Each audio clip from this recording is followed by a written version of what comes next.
Imagine a day where you hear the words, "There's a cure for Alzheimer's disease." Breakthrough treatments revealed today in Grand Rapids that can move us closer to that cure becoming a reality. Purple folders across tables, chock full of info.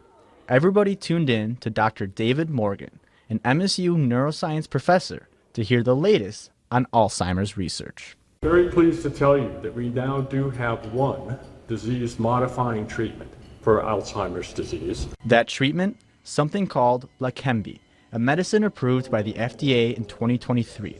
Administered to patients by an infusion, it may potentially affect the disease and slow its progression. We've spent the last 3.5 decades moving from the first recognition that this was perhaps one of the agents that was responsible for causing this dementing illness. That recognition, finding out what specifically causes Alzheimer's. And inside these neurons are tangles. And the plaques are made up out of a material that we call amyloid. Specifically, something called the A-beta peptide. It sticks together, it clumps up, and it's the clumps, the aggregates, that seem to be toxic, and they seem to interfere with the normal neural function. Knowing exactly what causes Alzheimer's is key to stopping it. But prevention has a clearer path than a cure. So like any disease, prevention is always better than treatment.